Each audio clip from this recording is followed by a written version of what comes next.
Hai, selamat malam. Assalamualaikum. Selamat datang kepada semua yang menyertai weekly trading class ataupun kelas dagangan Fullerton Markets pada kali ini. Hari ini kita akan lihat tajuk yang seterusnya iaitu 5 risiko yang anda sebagai seorang pedagang perlu tahu semasa berdagang di dalam forex market. Okey. Yang pertama adalah risiko yang pertama yang anda perlu tahu adalah risiko gaps.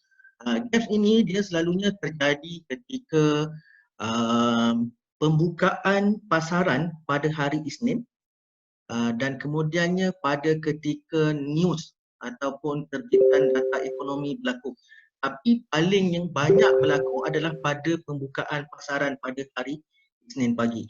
Dia disebabkan oleh ketiadaan harga ketiadaan harga yang boleh diisi pada harga tersebut, lantas menjadikan harga itu melompat jatuh ke bawah ataupun melompat naik ke atas, dan seterusnya menjadikan satu gap di sini, di mana kalau anda semua lihat dalam saya punya skrin ni, kelihatan ada satu ruang yang ditinggalkan di mana di situ ada harga yang dapat di-fill ataupun dipenuhi. Ada harga yang dapat dipenuhi di situ, menjadikan harga jatuh lebih jauh ke bawah. Ini disebabkan oleh pembukaan harga pasaran pada hari Isnin ataupun pada ketika news berlaku ataupun news dikeluarkan pada setiap hari. Ada news yang tak ada gap, ada news yang ada gap, bergantung pada keadaan. Tetapi yang selalu terjadi adalah pada hari Isnin pagi. Ketika market dibuka pada hari Isnin pagi, 5 pagi, gap selalunya akan terjadi. So berhati-hati dengan gaps ini kerana disebabkan oleh gaps ini mungkin stop loss anda akan trigger ataupun mungkin posisi anda akan menjadi floating lagi banyak disebabkan oleh gap ni. Dan kita ada beberapa jenis gap. Satu kita panggil dia dia ada satu gap, ada dua. Gap satu yang dia akan tutup balik semula. Bila dia buka dekat bawah ni, contoh dia buka dekat bawah, kemudian dia akan tutup balik semula gap itu. Itu normal. Yang tak normal adalah kita panggil dia runaway gap. Runaway gap ni, bila dia wujud gap dekat sini, gap itu tidak akan ditutup dengan serta-merta. Kemungkinan seminggu, 2 minggu, ada yang sampai berbulan-bulan. Barulah harga tu patah balik dan tutup gap ini. So, berhati-hati. Saya suka recommend kepada trader-trader supaya tak ada position yang kita hold pada hujung minggu. Jumaat malam tutup. Sebab kita tak nak ada berlakunya keadaan yang macam ni dan menyebabkan kita berada dalam keadaan yang berisiko. Itu adalah risiko yang pertama. Nah, di dalam bulatan itu saya tandakan di mana berlakunya gap.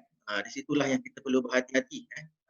Satu lagi, kalau kita letak stop loss sekalipun di bahagian gap itu, kadang-kadang stop loss itu pun tidak akan dapat menahan harga daripada jatuh terus ke bawah, dan stop loss kita mungkin akan ditolak jauh ke bawah di sini.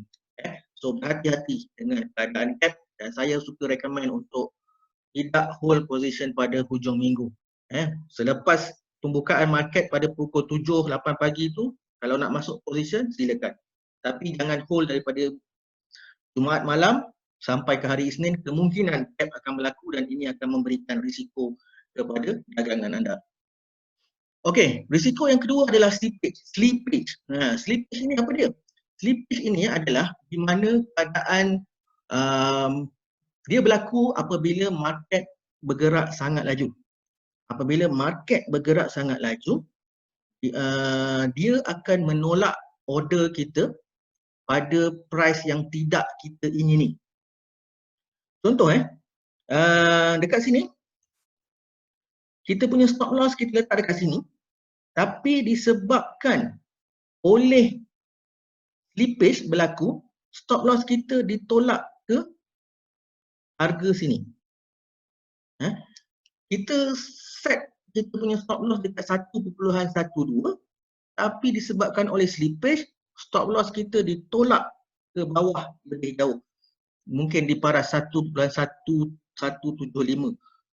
Dan itu disebabkan oleh pergerakan harga yang sangat laju, dan harga stop loss itu tidak dapat dipenuhi pada ketika pergerakan harga yang sangat laju. Alright, so berhati-hati dengan slippage. Kalau take profit ditolak tak apa. Tapi kalau stop loss ditolak, itu akan memberi kita risiko yang sangat tinggi. Right? Dan kadang-kadang kita punya pending order pun dia akan tolak. Order, pending order, sell limit, buy limit, sell stop, buy stop. Order-order tersebut juga mempunyai potensi untuk ditolak. Berlakunya slippage, kita nak dekat harga sekian, tapi bila berlakunya slippage, dia bergerak ke harga yang lebih tinggi ataupun lebih rendah daripada apa yang nak. Alright, itu adalah slippage. Slippage juga selalunya disebabkan oleh news. Ketika news berlaku, pergerakan harga pasaran sangat laju, lantas dia menolak harga yang kita ingini ke satu harga yang tidak kita ingini. Alright, so berhati-hati ketika news. Kalau andai kata anda tidak mahu masuk dalam pasaran dengan harga yang anda tidak ingini, jangan letakkan pending order ataupun trade semasa news. Sebab semasa news kemungkinan akan berlakunya slippage. Slippage ni normal, slippage normal. Mana-mana broker sekalipun slippage adalah normal. Itu tak menjadikan mana-mana broker yang ada slippage itu tak menjadikan broker itu tidak bagus. Sebab slippage ini adalah harga yang datangnya daripada liquidity provider. Bila liquidity provider tak dapat ngikut harga ataupun tak dapat nak berikan harga yang kita nak, itu yang akan menjadikan dia slippage. So pihak broker tidak tahu menahu sebenarnya harga ini sebab harga datangnya terus daripada pihak liquidity provider. Right? So jika ada berlaku slippage di pihak broker, itu bukanlah kesalahan daripada pihak brokerage, itu adalah keadaan normal pasaran yang disebabkan oleh harga yang disebut oleh pihak LP, dan kemungkinan harga itu tidak dapat dipenuhi oleh keadaan di mana pergerakan harga sangat laju. Alright. Itu risiko yang kedua berkenaan dengan slippage.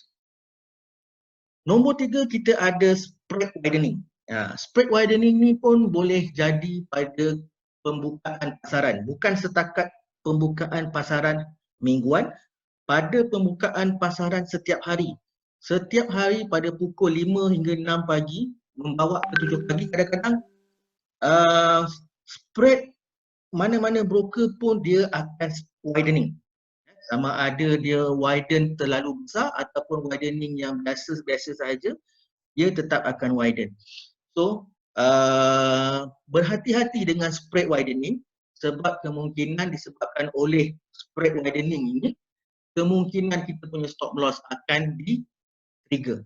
Right? So, untuk elakkan perkara-perkara macam ni, cuba elakkan daripada hold position sampai ke awal pagi, ataupun kalau ada hold position sampai ke awal pagi, make sure stop loss anda itu anda jarakkan sedikit. Sebab kalau terlalu dekat, stop loss itu akan di-trigger disebabkan oleh spread widening, dan kemudian anda akan mengalami kerugian yang tidak sepatutnya. Yang itu kita tak nak.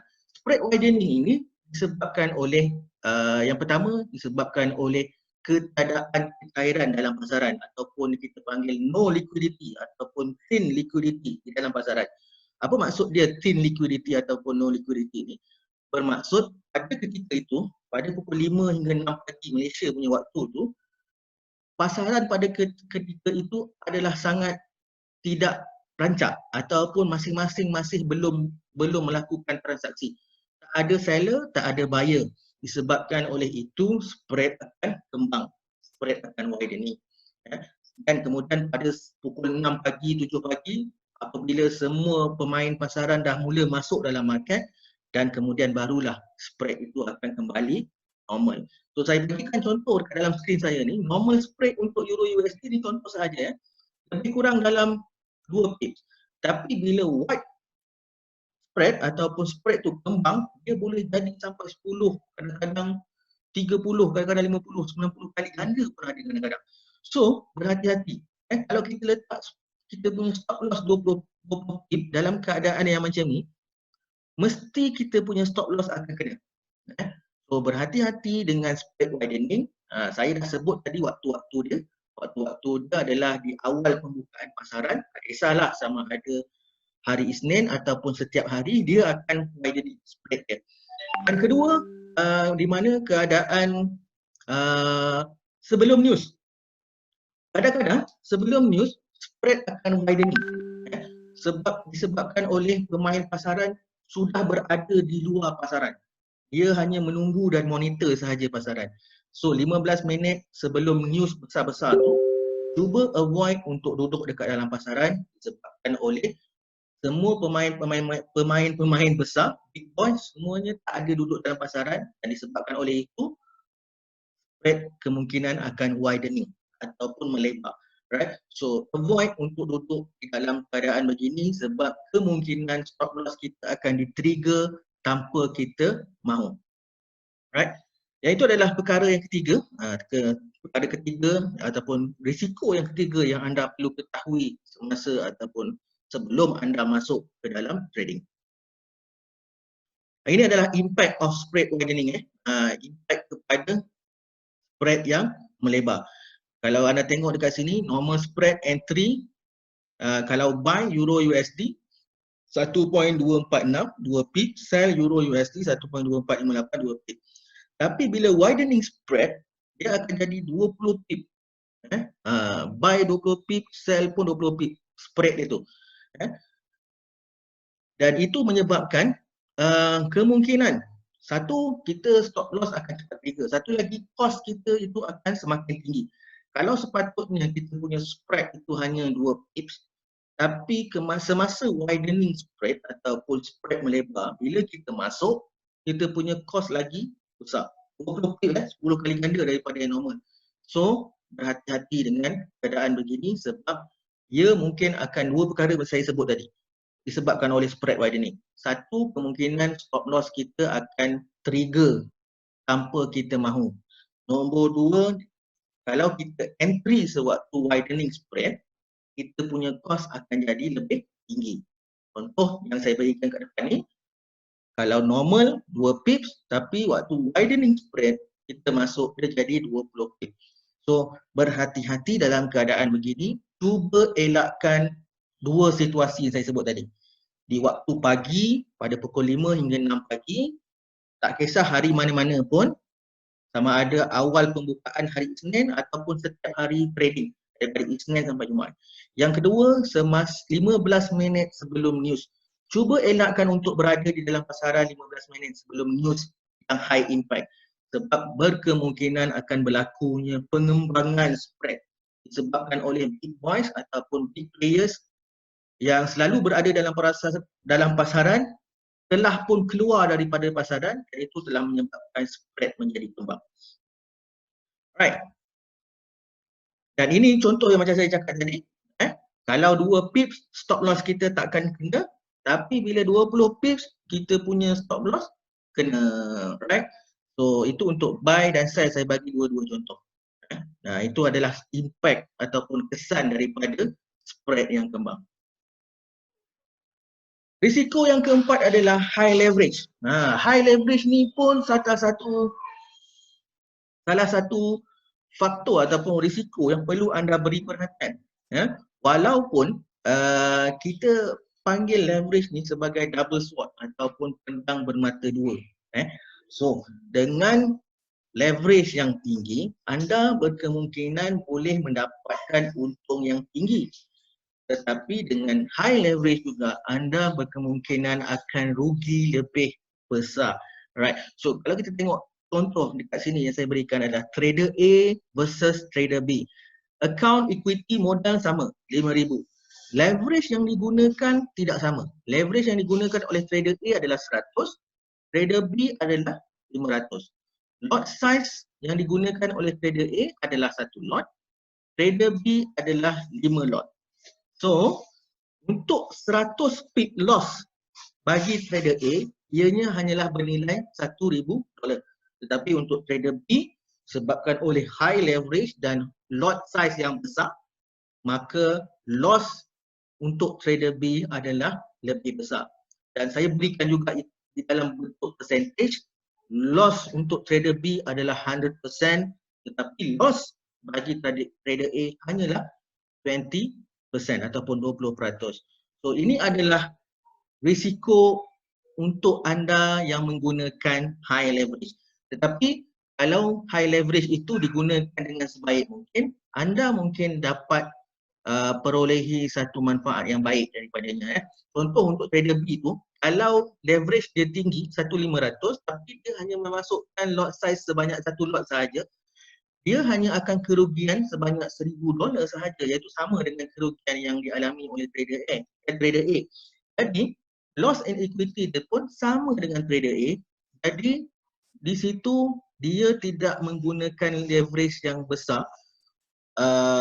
Walaupun leverage dia diberikan sebanyak 500, walaupun dengan leverage yang tinggi, tapi dengan penggunaan lot size yang betul, anda mungkin akan dapat mengurangkan risiko. So pilih dengan bagus. Tidak salah untuk ada leverage yang tinggi, tetapi berhati-hati dengan lot size yang anda gunakan. Ia sangat normal apabila leverage tinggi, maka margin yang kita gunakan untuk masuk dagangan itu akan menjadi kecil. Jadi dengan leverage tinggi, kita as human akan tend untuk masuk lot yang lebih besar, right? So dengan leverage yang rendah, kita dapat mengawal kita punya appetite, selera kita untuk masukkan lot yang lebih besar sebenarnya. Tapi dengan lot size yang tinggi, kalau kita gunakan lot size yang rendah, itu adalah lebih bagus. Alright, so berhati-hati dengan high leverage yang anda gunakan. Gunakan high leverage itu dengan sebaik mungkin, dengan bijak. Walaupun high leverage kita ada dalam akaun kita, tapi kalau lot size kita kecil, itu tidak akan memberi bahaya kepada kita. So, hati-hati dengan risiko yang keempat ini, iaitu high leverage. Why traders want higher leverage? Kenapa traders perlukan leverage yang tinggi? So dekat sini saya bagi satu formula untuk kira bagaimana untuk kita tentukan margin level kita. Equity kita bahagikan dengan margin use, darab dengan 100%, kita akan dapat margin level. So equity margin use kali dengan 100% change into formula style for calculating the 80% and 30%. So kita nak dapatkan kita punya margin level tu, gunakan formula ini. Kita tengok contoh. Leverage 100 berbanding dengan leverage 200, right? So, untuk leverage 100, margin yang diperlukan adalah 1000. Tetapi untuk leverage 200, margin yang diperlukan hanyalah 500. So, kalau profit itu adalah 100, bermaksud ROI kita adalah 10% untuk yang leverage 100, 20% adalah untuk leverage yang 200. So, maksud dia dekat sini, kenapa trader suka dengan higher leverage? Ianya adalah disebabkan oleh mereka boleh mendapatkan ROI yang lebih tinggi.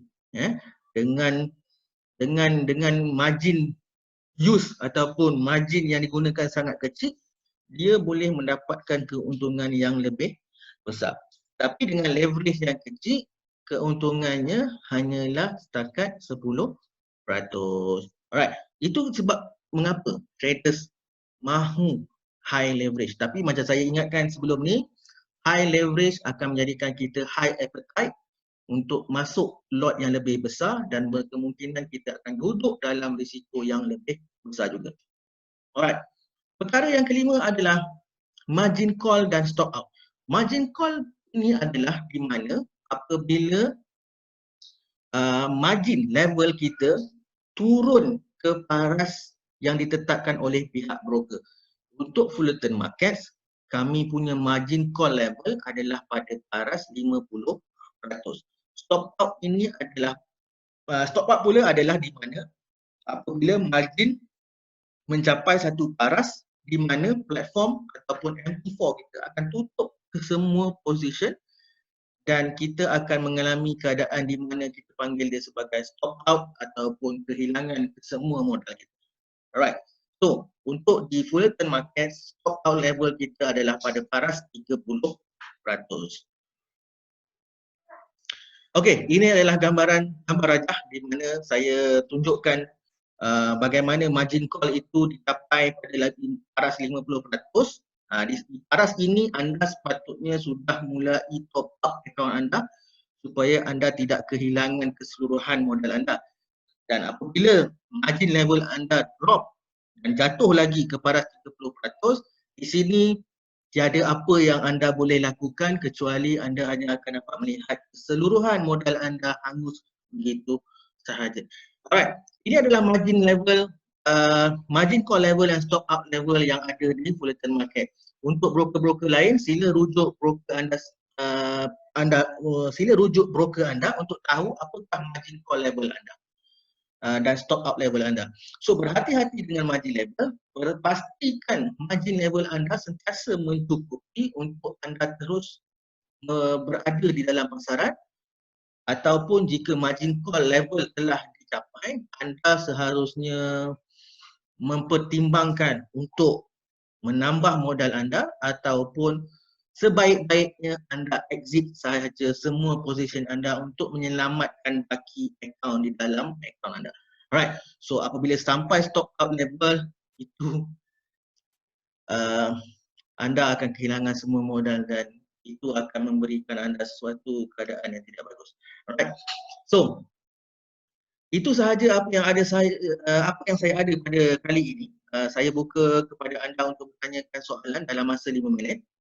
Saya akan cuba jawab ke semua soalan anda pada kali ini.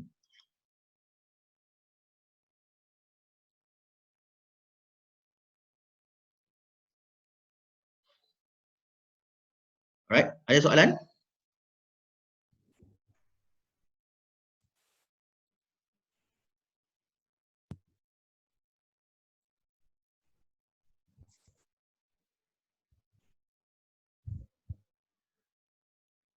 Ya, Encik Azri.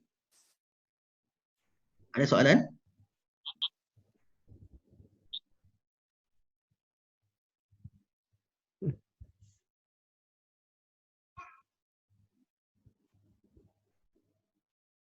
Encik Azri?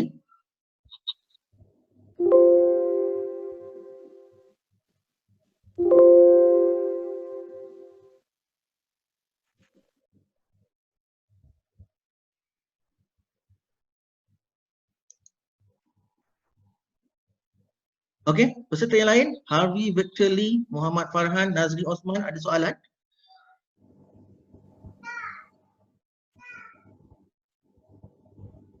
Atau ada yang terlepas sesi saya yang awal tadi, saya akan cuba untuk ulang balik semula secara cepat beberapa ataupun 5 faktor ataupun 5 risiko yang anda perlu tahu dalam anda sebagai seorang traders di dalam trading anda. Alright, so kalau siapa-siapa yang terlepas nak minta ulang, sila bagi tahu dekat dalam ruangan chat untuk saya ulang ataupun buka mic anda dan cakap ataupun tanya apa-apa soalan yang anda mahu tanya kepada saya. Alright, kita ada 4 minit lagi sebelum saya akhiri saya punya segmen kali ini.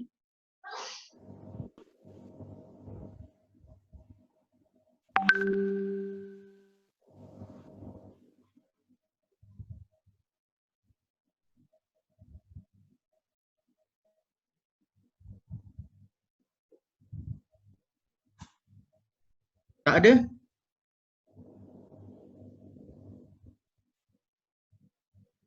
Okey. Ada soalan. Panjang umur. Okey, Encik Azri Abu Bakar kata minta ulang. Alright. Okey, saya ulang dalam masa yang sangat cepat. InsyaAllah. Sekejap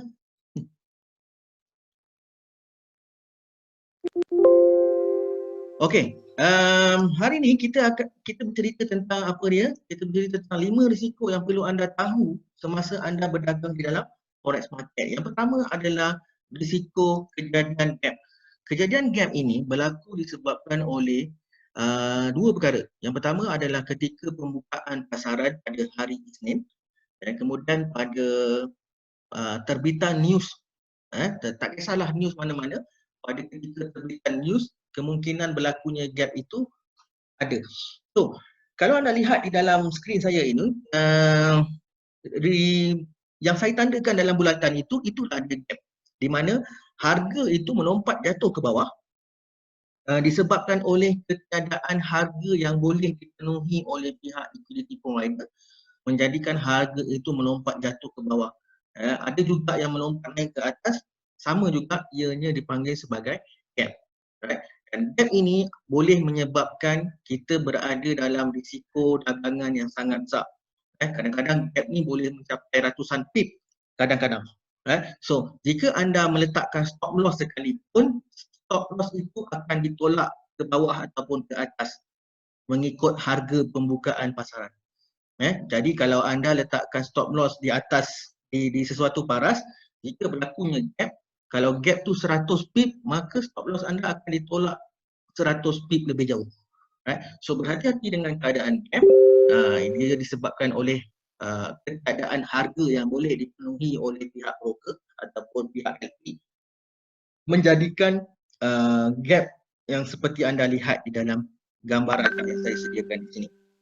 Right? So, itu adalah risiko yang pertama. Risiko yang kedua adalah slippage. Slippage ini pun disebabkan oleh keadaan market yang bergerak sangat laju. Terutamanya pada ketika news.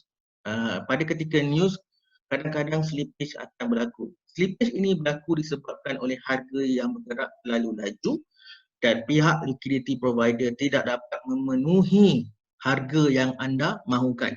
Sama ada ianya adalah bentuk stop loss, take profit, instant order ataupun pending order.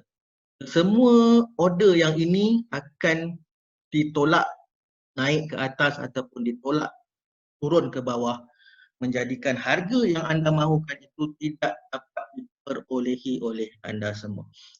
Slippage ini berkemungkinan akan menolak stop loss anda lebih jauh, ataupun kalau take profit tu okeylah. Maksudnya dia tolak take profit kita lebih jauh dan kita untung lebih banyak. Tapi kalau stop loss itu ditolak lebih jauh, kita akan berada dalam keadaan kerugian yang lebih banyak. Right? Sama juga dengan pending order dan sebagainya.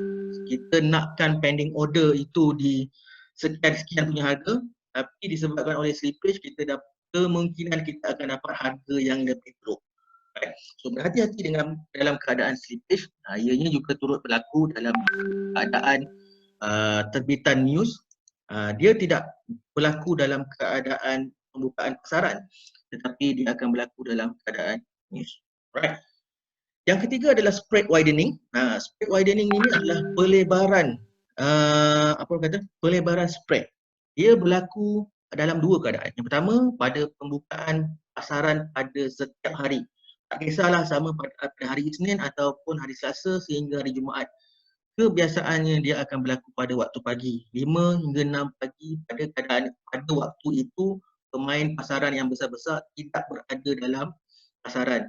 Tiada transaksi yang berjumlah besar-besaran dilakukan pada waktu itu dan menyebabkan harga bid dan ask menjadi jauh, dan itu akan menjadikan spread kembang ataupun membesar. Right. Impact kepada spread widening ni apa dia? Kalau normal spread, kemungkinan Euro USD itu hanyalah sekitar 2 pip sahaja, tetapi semasa widening spread untuk mana-mana pair pun kemungkinan dia akan jadi lebih besar. Kalau contoh kat sini saya bagi untuk pair Euro USD. Kalau normal tu 2 pip, kalau widen spread dia berkemungkinan akan melebar 10 kali ganda. Ada yang kadang-kadang sampai 90 kali ganda. So, daripada 2 pip, kemungkinan dia akan jadi 20 pip. Right. So, apa impact dia?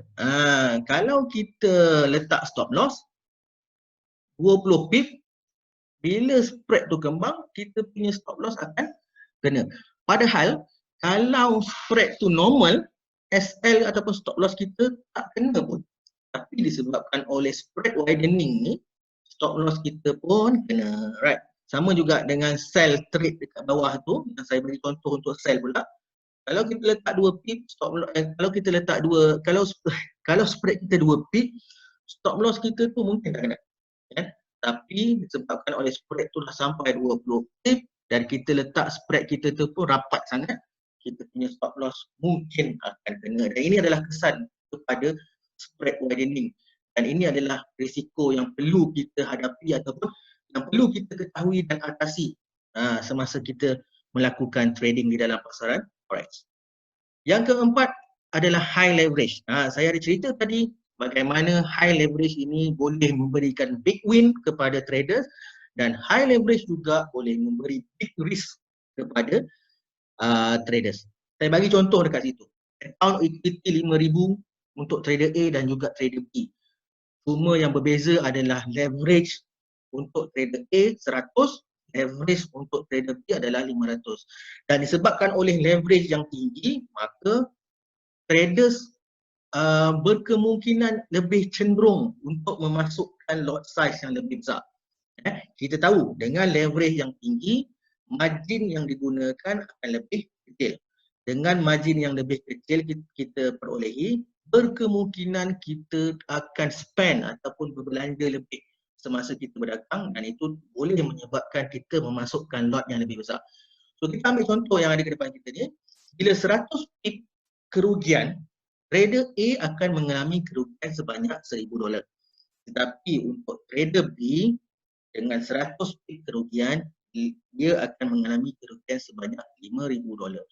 Dan di situ trader B akan mengalami 100% kerugian, manakala trader A akan mengalami hanya 20% kerugian.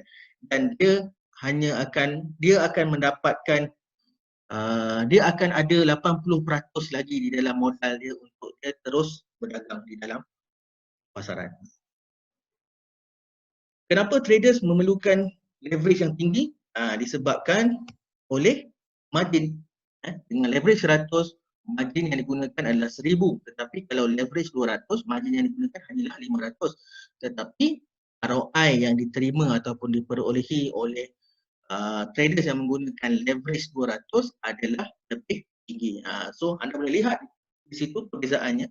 ROI lebih tinggi adalah disebabkan oleh leverage yang lebih tinggi. Tapi harus saya ingatkan sekali lagi kepada anda semua, leverage yang tinggi juga boleh menjadikan anda berada di dalam kerugian yang lebih tinggi.